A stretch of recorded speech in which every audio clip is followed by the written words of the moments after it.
My family, dysfunctional. My mother was an alcoholic, cross-addicted with barbiturates. You heard that they simply didn't support me in what I did. So it's always been the salmon swimming up the hill. I've also done the cancer dance 3 times.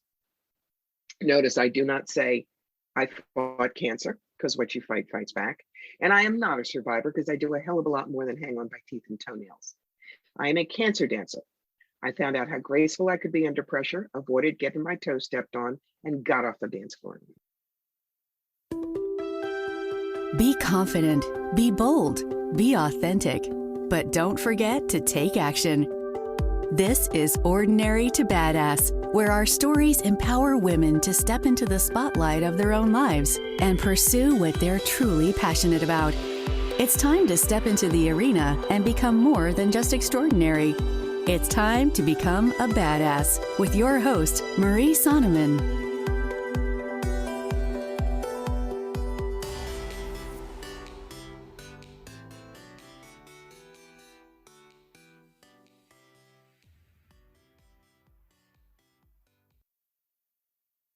Welcome to Ordinary to Badass, episode number 241.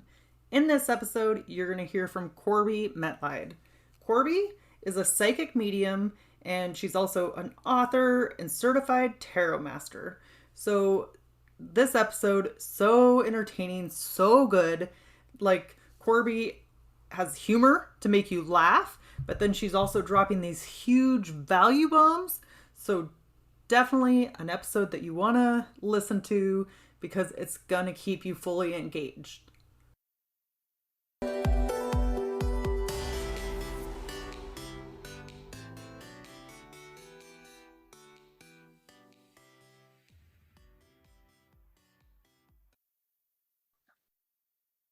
Welcome to Ordinary to Badass. Whether you're ordinary or badass, I'm glad you're here. Today's guest is Corbie Mitleid. Corbie, thank you so much for being here. Glad to have you on the show. It's great to be here. Thanks for asking. So before we go any further, I've got to ask you, do you consider yourself ordinary or badass? Oh, my darling. I have not been ordinary since I was a child in single digits. I mean, everybody in my family was medical. Dad was a doctor, mom was a nurse, my brother is a doctor. I was an actress, I was a writer. I could have stood on the dining room table and tap danced and recited Shakespeare. They wouldn't have seen me. So no. Where do you think that came from? Well, that depends. If you're looking at the psychic view, probably past lives. If you're looking at here, words have always been my drug of choice. I don't like blood, so I wouldn't have done well in medicine. And I'm one of those thinkers that I don't go A to B to C to D, I go A to Z to green to Paris. And so something like that is always going to be outside the mold. I was lucky enough that it was strong enough in me that I was not going to take anything that people said I had to do. Like, Dad wanted me to be a lawyer. I hate lawyers. Sorry, I've worked for him, but can't stand him. So, whereas everybody else in my family went to college, graduate school, most of them are wealthy and they have kids, etc. Not me. I quit Brown University after 2 years because I wasn't getting what I needed from there. I've been married 3 times, 2 very, very short, and this one is coming up on 20 years, bless the man. I've had a very checkered career: actress, author, inspirational speaker, video producer, legal assistant, writer for the graphic novel series ElfQuest, executive recruiter. But for the past 20 years, I've done my passion, which is certified tarot master, psychic medium, past life specialist, international clients, books, radio, television. Some of my family still won't even tell people I'm a psychic because they think it's what a charlatan does and I steal people's money. You can't do what I do and read 1,000 people a year and have my rep if you're a fake. So I just look at them and say, thank you for sharing. You may think that if you wish, and I go live my life. What else can you do? So how do you push past or overcome the haters or people that doubt what you do? For a while, it was hard in the beginning because when you're putting yourself out there for doing this full time, it's, oh my God, am I going to get it right? But for me, I take my work seriously, me not so much. You are never going to have everybody who loves you. But when somebody gets nasty or, just does there is a wonderful Yiddish word, it's called a grisha. That's when you stick in the knife and you twist it to make sure it's really good. I just put in my head what I call the duty head defense. And I look at them as if they were a 4-year-old who's really mad at me and they go, "You are such a duty head." It's the worst thing they could say. Is it going to affect me? No. So you just look at them and you go, "Okay, when you're done, let me know." There's the old idea, if you don't react to a bully, they'll eventually go away, which is true. And there are 8 billion people in the world. Not everybody's going to love me or what I do. Fine, live and be well. There are people that need me. I have seen the difference I have made. I know that doing this work, I get to get up in the morning. I don't have to get up in the morning. That's the whole difference. It really is. So good. I know this conversation, I'm already excited about it. I know it's going to be great. But before we dive deeper, will you tell us a little bit about yourself? Okay. Now, there are actually 2 elevator speeches. Let me give you the psychic one first. I read a book when I was 9 called The Witch Family. And instead of thinking, "Ooh, that's scary," or "Ha, ha, ha," I thought, and your point is, knew there was magic in the world, wanted to go find it. Fast forward to 1973 when I was a senior in high school. And yes, darlings, that does tell you how old I am. They had the James Bond 007 tarot deck, and I bought it because we were all hippies then. You had your elephant bell bottoms and the fringe jacket and the deck. So for about 20 years, I read for friends. I was fascinated about the stories that the cards could tell.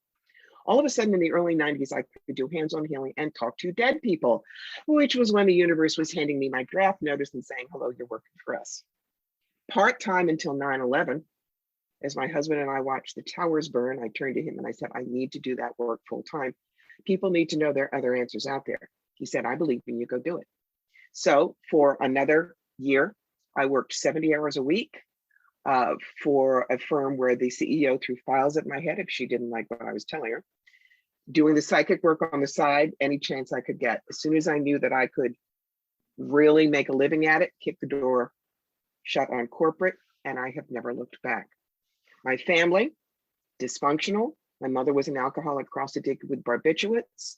You heard that they simply didn't support me in what I did. So it's always been the salmon swimming up the hill. I've also done the cancer dance 3 times. Notice I do not say I fought cancer, because what you fight fights back. And I am not a survivor because I do a hell of a lot more than hang on by teeth and toenails. I am a cancer dancer. I found out how graceful I could be under pressure, avoided getting my toes stepped on, and got off the dance floor in one piece. That's how I teach. It's all about the examined life, thinking like a Martian, and asking 3 important questions in any situation you're in. Those are my 3 keys. So tell me more about this thinking like a Martian. Okay.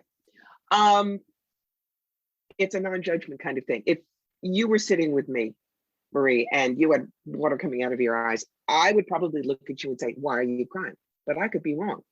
Now imagine you're a Martian and you have been assigned to come down to planet Earth and investigate humanity, and you've never been here before, but you're so excited.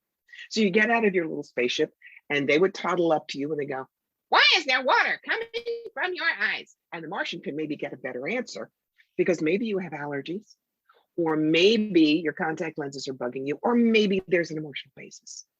So when we act like the happy Martian detective and we only ask instead of judging, miracles open up. My favorite story for this, there was a guy who was married, he had a kid. He was in a bad car accident. They put him back together, but his face basically looked like spin art. Very embarrassed, kind of walked around like this all the time, but still married with a kid. So one night he's putting his daughter to bed and she takes his face and she smooshes it next to hers. And she goes, "This would be a good picture, but it would be better if Mommy's face were in the picture." Now, old him would have thought, even my daughter thinks I'm hideous, and how much PTSD for decades. Instead, he knew to think like a Martian and look at her and say, "Why would it be a better face a better picture of mommy's face from the picture. She just looks at me and says, because mommy can't hold the camera still and you take good pictures. Boom. One question avoided decades of pain and trauma. Now, not every time you're a Martian are you going to get that kind of dawn breaks over Marblehead moment, but it's going to make a difference in your life. I guarantee it.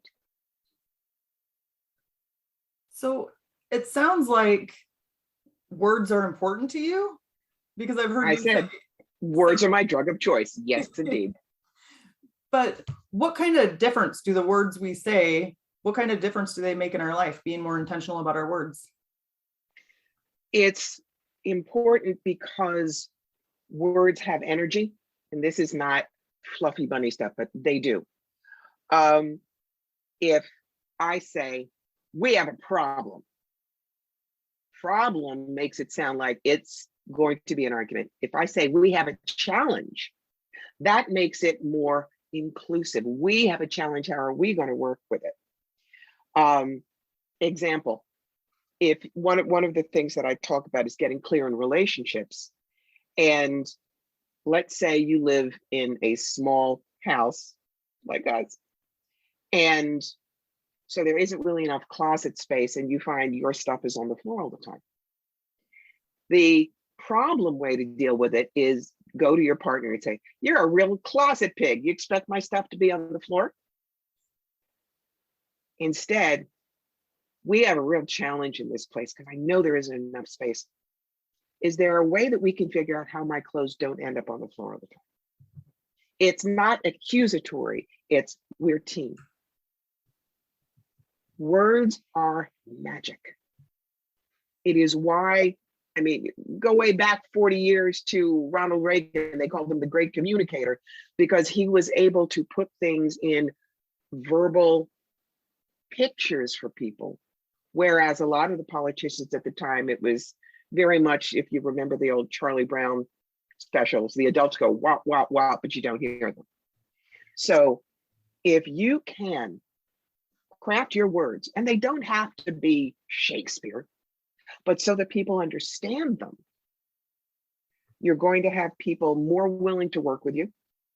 You're going to be misunderstood a lot less often. You know, there are a lot of people that have written self-help books that are so jargonful. And then there's someone like Wayne Dyer. I have often said that I want to end up being the female Wayne Dyer, along with Swami Beyondananda, that's Steve Behrman, who is a comedian but gets the home truths to you really clearly. Basically, put them together and I'm funny as hell, but normal enough you could borrow my lawnmower. That's my goal. So yeah, if you can find a way to craft your words clearly, with non-judgment, but accurate, you're going to get an awful lot farther in the world. It is why I do what I do with my own work. There are a lot of what I'll call glurpy purple with angel psychics. Hi, I'm Little Dancing Raccoon, and here's my friend Arctic Bear. And they start jargoning about all kinds of metaphysical slogans. You're not going to get it. Whereas with me, I put it on the table. You are going to laugh, but it's simple. It's everyday. Communication is one of the biggest ways you can be badass without making people think you're a bitch. That's the alchemy right there. So I would love to dive in a little bit about being a psychic and what type of people, and I don't know that there is even a type of people, but what type of people typically come to you? And then what are they usually searching for? Okay. I do what I call 4 things. The everyday tour bus, house, car, job, kids, finances. Okay, God, you put me here, now what? Past lives, who was I in 1642 Belgium? Or I want to speak to my spirit guide Binky, or how's dead Aunt Mabel? I mean, that's what I do. It's very simple. A lot of people who come to me need that everyday tour bus. We have been raised in an atmosphere of we don't know what to do. That's why there are so many self-help books. But I don't tell them what to do. I'm very practical. It's here are your opportunities and how to grab them. Here's the tough stuff. Here's how to get through it and around it. Here's your toolbox, go rock and roll. And I teach people, don't ask yes or no, ask empowering. What does that mean? If you came to me and said, I want to open up a vintage clothing store, will I be successful? I'd look at you over my glasses and say, and what if I said no and you're going to lose everything and live in a box under a bridge? It's the wrong question. So I have a multi-card entrepreneur spread. You, the energy around the business, the brick and mortar location, how to market it, clients, competition, staff, finances, what you need to know, and best possible outcome. That puts a rocket pack on your back. The typical question everybody gives me, I wrote about this in my book, The Psychic Yellow Brick Road. Does Bruce love me? It's all romance. I'm not going to say yes or no. I'm going to say, here's you, here's Bruce, here's the relationship as it stands, what you need to know, and best possible outcome. If they still say, I don't know, I'll say, fine, I'll give you the 3 threes. 3 cards for status quo. You just kind of bumble along. 3 cards for the come to Jesus meeting, and there's serious counseling and you draw a line in the sand. 3 cards for hasta bye-bye. It's been nice. I'll send you a postcard. You're out the door. Now, even if leave has the Beetlejuice blinking sign, I have to zip it. They must choose because it is their free will. If she says, well, I guess I'll stick it out, she's got karmic lessons to learn, I say, okay, fine. The only time I put my oar in, if you will, is if she says she's been battered, gaslit, she's afraid. Then the tarot cards get put away, my reverend collar gets put on, and I counsel her about what she needs to do. But psychics that say you must do this, you're in danger if you don't do that. They're just setting you up for buying a $600 blessed candle that'll fix everything, and you know it won't. So the kind of person that comes to me is the one that wants to work with their own lives. If you come to me even once a year, and I know we're going over the same stuff, and I'm always giving you the same answer, after 3 years, I'm like a good bartender. I cut you off because you're wasting your money and my time. So that's where badassery comes in as a psychic. How has that helped you or changed your business when you're able to cut people off? Or I don't know if that's a good phrase, but if they're not a good fit. I simply say to them after that 3rd time, you know, we've been doing this for 3 years and I keep giving you the same answers. I'm not your intuitive. Obviously, there's not really a connection. So I'm not going to read you again, and I wish you all the best. You know, I don't say to them, you idiot, get out of my booth. No. But the thing that I have noticed is if people listen and help, and they allow me to open them up to their own possibilities, their lives can change. There was a woman I read a couple of weeks ago. She comes dancing into my booth and she says, do you remember that you read me 4 years ago? I said, I'm sorry, no, I read so many.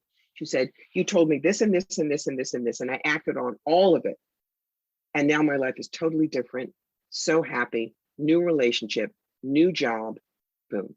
Did I do that? No. But she listened well to the session, which gave her permission to change her life in her own mind. That's how this works. If somebody's not going to a psychic, how can they start listening to themselves and their own intuition more? You have to learn to trust yourself, really. One of the things I tell people is, I'm not special, you can do what I do. And it's absolutely true. We are all wired like the same house plan. You could read cards, you could check in here. What you need to do is ask yourself, what am I X about? Sad, depressed, angry. Why am I X about that? And the question we never ask ourselves, what do I think would happen if I stopped being X about that?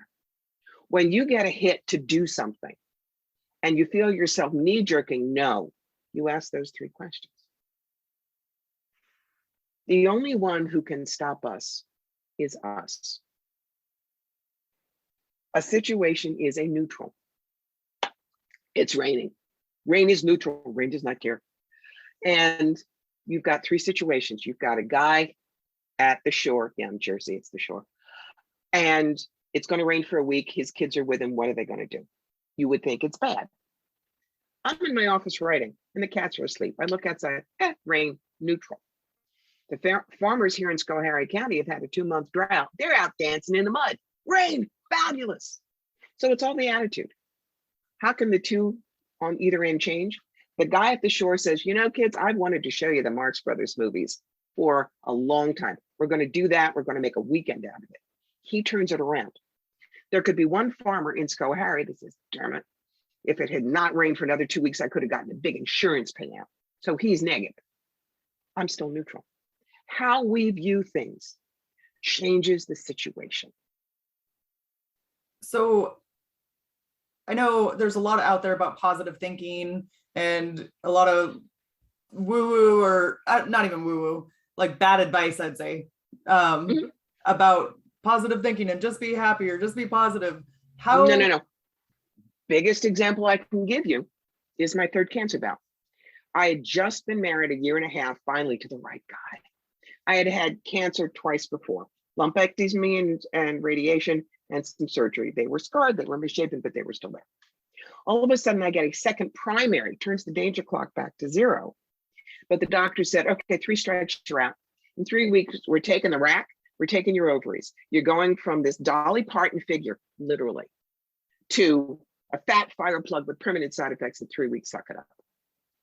Now, did I go home and cry? Yes, I'm normal. But I knew I had to find 3 reasons to at least be okay with it. Didn't care how stupid the reasons were. Number 1, you don't have them, you can't get cancer there. Number 2, the top half is not going to get slammed in the refrigerator door at the doctor's every year, and every woman out there knows exactly what I'm talking about. Third, implants, I'll be perky till I'm 93. That's cool. So when I went in with that attitude, it was a 6-hour operation, double mastectomy and reconstruction. Walked out of the hospital in 3 days, shopped for a bathing suit. In 5, it's been 18 years, I'm clear. Okay. For one thing, that attitude, man, I was not just a chart and a number to the doctors. I was a person. I went out with Jackson Pratt drains, which you have to after you've had breast surgery. And I named them Harpo, Chico, Zeppo, and Groucho. And when my plastic surgeon would call me, she'd say, how you doing? I'd say, you know, everybody's fine but Zeppo. She'd know exactly which one it was. And to this day, even though she's moved to Chicago, there is a very warm relationship because I was not only the patient who was compliant, but I was an example to her interns how to work with a patient. I was able to teach others how to do the cancer dance. So positive thinking is not, like I say, Slurpee purple with angels, sunshine, and unicorn farts. It is not. But it is, how do I want to deal with this so that I'm not drowning in the tar pit of the pity party? That is the way positive thinking needs to go. It's for you, it's not for the universe. And how has it helped you? For one thing, it means that I can teach my clients very well. It has also helped me get out of my own story because I'm going to tell you right now, if you stay stuck in an old story, you will not grow. There are women, for instance, who had cancer in 2011 and they still say, hi, I'm Mary Sue and I'm a cancer survivor. Still at the top of the brain. I do not introduce myself to you and say, hi, Marie, I was the 1973 Betty Crocker homemaker of tomorrow from New Jersey. I was, but it's not who I am now. So stories are important, but you don't read the same book all the time. You put it on the shelf. That's part of the positive thinking. Positive thinking is there's more for me ahead. So I don't have to stay stuck here. This is not the only good thing that's ever going to happen to me or important thing or thing that I can tell people about. You want to be a badass? You grow. You grow so that people, one of the things I told you about is I wrote for a book called ElfQuest. It's graphic novel series, millions all over the world. And In there, you have two characters, Kavi and Cutter. And Kavi says to Cutter, my tribe follows me because I do what they expect me to do. Your tribe follows you because they want to. You inspire them. How does that work? And that's the difference. When you stop living your own story and you become one of those lights and examples to other people, especially, remember, you can do what I do. You will get people to work with you. You will get people to support you. You will get people who say, I want to be part of what you're doing. That's how you lead. So I'd like to pivot a little bit. I know that you talked about cancer and how you got through that. Mm-hmm. I think a lot of times people see social media, they see how you are today, and they're like, oh my gosh, Corbie's a total badass. You know, everything just came easy to her. She was a badass from the time she was born. But can you talk about some of the hardships you've went through to get to where you are today? Oh, sure. Remember, I came from an upper middle class doctor's family. I lived in poverty, 2 marriages, one of which was physically abusive, rape. Having a very dysfunctional mother who was highly emotional, abusive. And I believed for years that what she said about me was correct. And so from about the time I was 18 to about when I was 40, I lived what she told me I was worth, which was nothing. I was not allowed to say no to any man who wanted me. I was always the one people would feel sorry for. I was always the one who had to give because nobody would want to give to me. And it took me decades to put that behind me. It's one of the reasons why, you know, I mean, like I said, family has multiple degrees. They're all well off to wealthy. And in a lot of senses, I'm still seen as the black sheep. Live and be well. I have a life that when I go skidding into heaven on bald tires and fumes in the tank, and God hands me a Red Bull and says, so, I can say, I did all this. Isn't it cool? I have lived my sentence of passion. Your sentence of passion is the vapor trail you're going to leave behind in every encounter. And mine is cross the bridge from fear to fearlessness and fly. I've done it. And I can take people from point A to point B when they thought they couldn't make it, and tap them on their shoulders and say, here are your wings, you don't need a playpen, now get. So maybe I'm not a healer the way my brother is, my parents were, but I am a healer on a different level. And I have no regrets about my life. Was some of it tough? Hell yeah. Would I want to have to go through it again? Hell no. But if I like who I am now, I don't know what part of the pain I would be able to get rid of, because I don't know what that carved in me that is so correct and useful now. Don't judge yourself and how your path was against somebody else's. They didn't have your karma, they didn't have your lessons. They're not going to be who you are, and that's fine. I love that. Don't judge your path against somebody else's. I think that's so important because it's so easy to start like comparing yourself to everybody around you and without really seeing the behind the scenes. You know, you don't know everything they went through to get to where they are. No, you don't. No, you don't. So you mentioned the sentence of passion. How would somebody come about finding their own or coming up with their own sentence of passion? Well, if you wanted to work with me, I have a great big session to do it. But in my book, Clean Out Your Life Closet, that's one of the very first chapters is getting clear on your purpose. Because that's the thing. Don't go to a psychic and say, what is my purpose? I haven't lived your life. I haven't dealt with your challenges. I don't know what your passions are. So here's some of the questions you can ask yourself. What has your life been about? What does that mean? If you've always had a roller coaster relationship with money, how has it shaped your idea of prosperity? Do you feel you're doomed to a marginal existence? Does it make you wildly frugal? Does it make you want to earn money at every expense? Does it make you want to simplify? Where does your happiness live?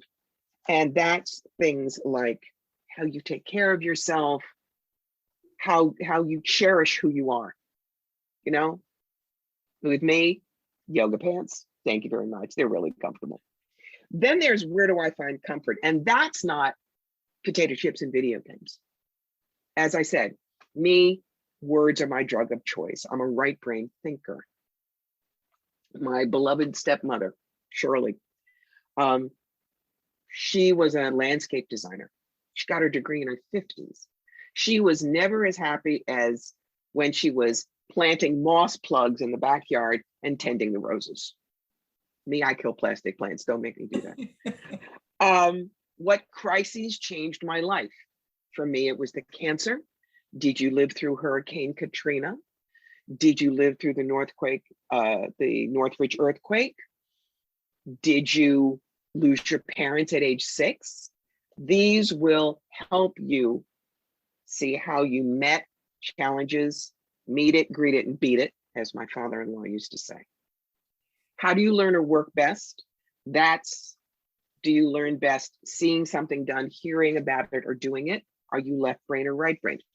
I don't care how good I could be or how much you pay me. You put me in a back office with data entry, I will die by inches.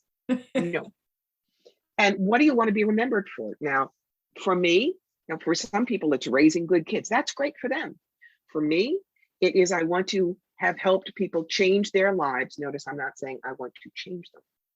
And have them always laugh a little when they remember how I worked with them. That's what I want.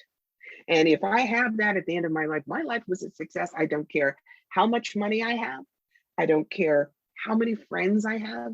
I will have set my goal and met it. And that is sufficient. So I know in your book, Clean Out Your Life Closet, you talk about the 3-legged stool. Can you explain that a little bit? Yes. That is getting clear on your purpose, which we just talked about, getting clear in relationships and getting clear with spirit. Getting clear in relationships is learning how to work with them. You know, we talked about make it not personal sniping, but a challenge. There are things like to versus at. Are you yelling to somebody because you just need to be heard, or yelling at them? Fix versus listen. Oh God, this is so important. A lot of us have partners that are fixers. And we're ranting and raving about something and they keep saying, but what about, and have you thought? And you keep losing your train of thought because they keep interrupting, and then you end up. Now, my husband knows, bless him, when I'm stomping around and he says, okay, do you want me to help you fix this, or you want me just to listen? And if I say, please just listen, he puts on the spiritual duct tape and just holds space.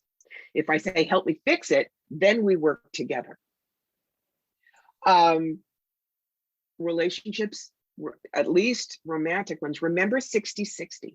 What's that mean? Each partner goes a little bit more than halfway, and it's the extra 10% that locks it. You know, remember, we were only married 18 months before the cancer came along. What was his 60%? He looked at me and said, am I going to miss them? Yeah, they were gorgeous, but I married you, not them. Right there, that was the lock. It was, don't forget to take care of yourself first. Old saying, you can't drink from an empty cup. And the more you do for others without doing for yourself, you will have subliminal resentment and exhaustion. And one day you're going to pop and they're just going to go, what? Because it was normal. So those are some of the things about getting clear in relationships. Getting clear with spirit. You know, I don't care if you're Christian, Jewish, Muslim, pagan, Buddhist, Hindu, believe in Ralph the Wonder Dog. I really don't. With me, it's just know somebody up there loves you, wants the best for you, and is willing to work with you, even if it's just pinpoint energy that hit the button that started the universe. When you realize that there are other energies that can support you, you don't feel quite as alone, and you can work with those energies. They're not angels in tunics and wingies necessarily, but the universe is energy. Remember, science says energy is never lost. So if you can pull that energy down and work with it, that is spirit. And when we feel like we're not alone, we are more resilient. So that's what that's about. So how do we tap into that energy? you need to find a little time to get quiet. Meditation is not necessarily sitting on a zazen cushion staring at a wall with your eyes rolled up. I can't do that. But it's being able to find a few minutes of quiet and just to breathe and relax. I know when I feel like I'm hydroplaning brain-wise, I go to YouTube and there are these 2-hour loops of fractals and mandalas that kind of just fade into each other. And I just make them full screen and turn the lights down. I just stare and let my mind take a breather. Some people, they'll go out and chop wood. They need to have active meditation, if you will. But that's part of it. And it's belief. Please believe that you can find the peace inside. You can meditate. You can listen to your intuition. There's not one of us that hasn't at one point in our lives heard the phone ring and known who that was. That's your intuition waking up. That's part of that. So good. Corbie, let's end with a tip to encourage women who are in the arena fighting for the life that they want. You deserve it. We are not given a wish like that without the chance to make it happen. Otherwise, it wouldn't go deep within us. You are allowed to succeed. You are allowed to choose your life. Anyone says, I don't want you to do that. I want to give you my 2 magic phrases. Thank you for sharing. You may think that if you wish. And the other thing, no is a fabulous idea. You're allowed to say no to what you don't want, to what you don't think you need to do, and to something you don't believe in. Don't be treating yourself as someone who has no rights. You absolutely do. And if anyone says you don't have rights, there's a door over there for them. And if you can't do that, then contact Corbie. Oh, I'll help you, honey. Trust me on that one. So, Corbie, how can we connect with you? Oh God, you can't avoid me, Marie. Corbie Mitleid is the magic for everything. Website, CorbieMitleid.com. Patreon, Medium, YouTube, Instagram, Pinterest. All of that is, and Twitter, Corbie Mitleid. The only one that isn't is Facebook, which is Fire Through Spirit. That's where I do my free reading hours once a month. Thank you so much, Corbie. You've been a total badass and I've enjoyed hearing your story. Thanks. It was great to be here. Had a great time. And with that, we'll end our show. To all the badass women out there staying in the arena, wherever you are, whatever you're doing, own it and get after it. Okay, wasn't Corbie great? She made me crack the heck up. I was laughing throughout that interview. But okay, 5 recaps from the episode. Number 1, act like a Martian or a Martian detective. Ask questions without judging. Number 2, when you get a hit to do something and then get a knee-jerk reaction that says you should stop or not do it, then ask yourself these 3 questions. What am I X, like sad, angry, depressed, fill in with the emotion? What am I X about? Why am I X about that? What do I think would happen if I stopped being X about that? So maybe what am I sad about? Why am I sad about it? What do I think would happen if I stopped being sad about that? Number 3, positive thinking is not sunshine and unicorn parts, but it is how do I want to deal with this? So that I'm not drowning in a tar pit full of pity party. Ask yourself, what are 3 positive things about this situation that I'm in? Corbie says, how we view things changes our situations. Number 4, live your sentence of passion. Live your sentence of passion, which is the vapor trail you're going to leave behind at every encounter. So the sentence of passion, how do you find yours? Ask these questions. What has your life been about? What is your happy place to live? Or how do you cherish who you are? Ask yourself, where do I find comfort? What crises have changed my life? How do you learn or work best? What do you want to be remembered for? And number 5, don't judge yourself and how your path was against somebody else's. They didn't have your karma, didn't have your lessons. They are not going to be who you are, and that's fine. All right, tune back in on Thursday to hear 3 reasons why Corbie Mitleid is so badass. Can't wait to chat with you. Peace out.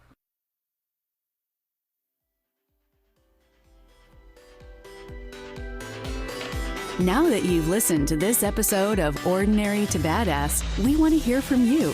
Go to our website, ordinarytobadass.com/podcast, and submit your own experience on how you took your life from ordinary to badass and get the chance to be on a future spotlight episode of the show.